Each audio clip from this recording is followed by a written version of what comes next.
Hello, Internet, and welcome to my part of TYLOX's Batman Hush event.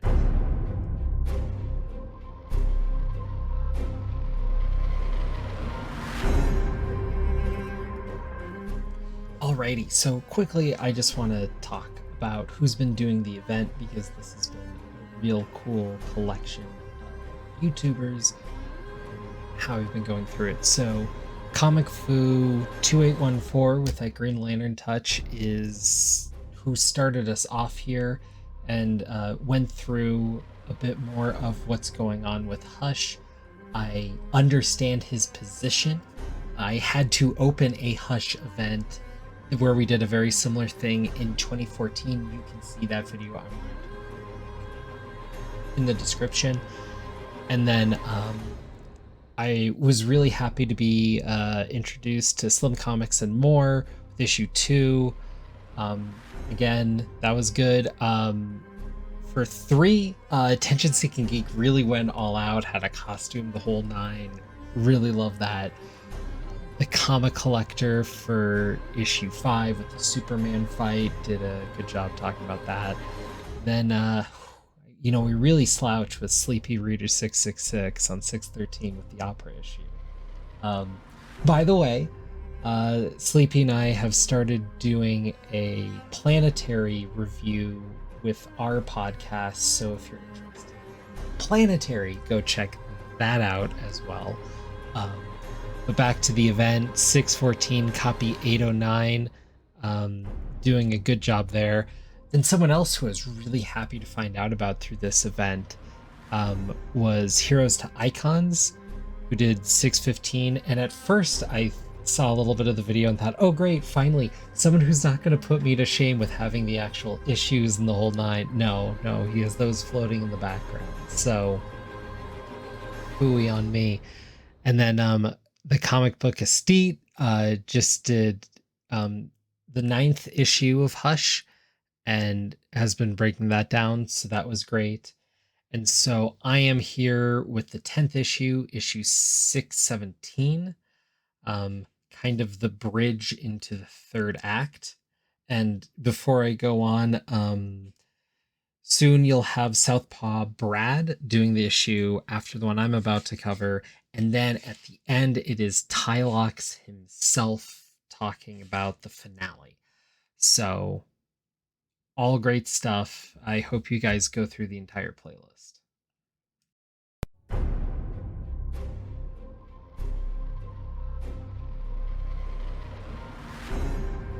So this issue opens up with us having a conversation between Catwoman and Batman, and very much Jim Lee's Catwoman, if you know what I mean, and going through kind of what we've been seeing so far, talking about all the elements of play, the fact that Catwoman herself was dragged into this, which is against her MO, as she's supposed to be more of a hero now.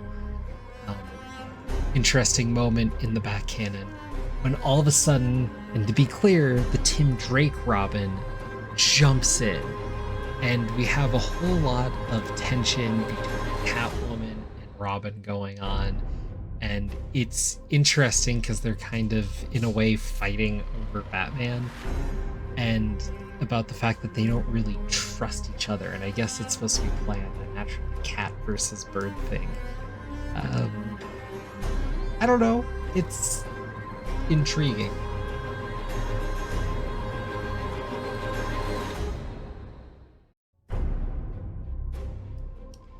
As this is going on, we're getting narration kind of who all the Robins are and what they've meant to Batman. Dick Grayson first, but evolving. Jason coming in, mentioning that, how he dies. And then how Tim came in talking about this need of balance with Batman and Robin. And how that's going through. But also, while that's happening, the actual dialogue happening is a lot about how Tim can't believe that Bruce trusted Catwoman with the secret of Batman's identity, which is played up doubly because we don't know if Catwoman knows who Robin is, presumably not. And we don't understand if the reverse is necessarily true. And while we can assume because of the dossier and how everything's broken down, Robin's aware of who Catwoman's alter alias is, it's not explicitly stated in this comic that's really going through the grout of everything and establishing pretty well wrote continuity at this point. So I I found that play interesting, kind of the imbalances of power going on there on multiple levels. Very much a rock paper scissors situation. It was interesting, weird dynamic for this issue to open with. From here, we see that Tim and Bruce, Batman and Robin, were kind of playing Catwoman, seeing if she took the bait, and we're not exactly sure what they're getting at, but we know that there's a tracking device on Catwoman and that they're kind of seeing where she's going, what she's doing. And the first thing that she does is run into Huntress, who's out on the street, but kind of blathering at Catwoman, not making a whole lot of sense. Catwoman even says, "Are you on anything?" To which Huntress replies with, "It's going to get worse before it gets better," which is just weird.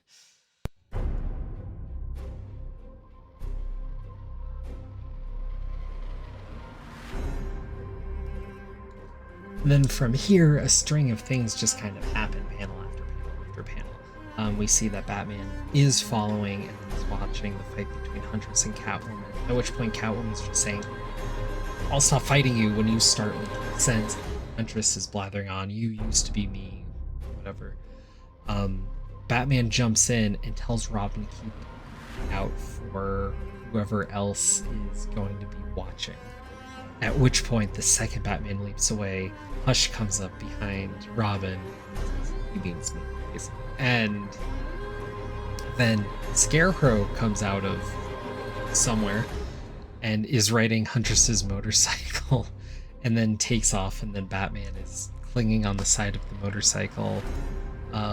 Super heroics happen. There's an explosion and a two-punch fight, I guess, with the Scarecrow, and Batman rips off the Scarecrow's mask, basically accuses Dr. Jonathan Crane of doing psych profiles on so many of the characters that we've been seeing in Hush thus far, mostly the villains, Joker, Harley, Poison, then Huntress, Catwoman, and himself, and is talking about how Crane was more used for psych profiles than Scarecrow MO with Hush, which is interesting, but even having read this comic through, I don't fully understand what we're supposed to make of that. It's not like we need a deep psychological analysis to understand what's going on with these characters or how you manipulate them in the way Hush has. Though, maybe part of that is just the comic book of it with these people wearing these psychoses on their sleeves. Maybe I'm reading through too far there. Then Batman turns around. Hush is there, holding Robin, calling him Pretender.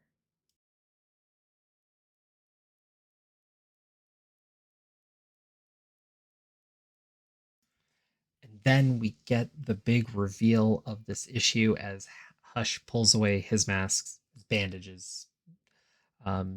He reveals himself to be Jason Todd in this weird kind of Robin outfit. And that is the end of the issue.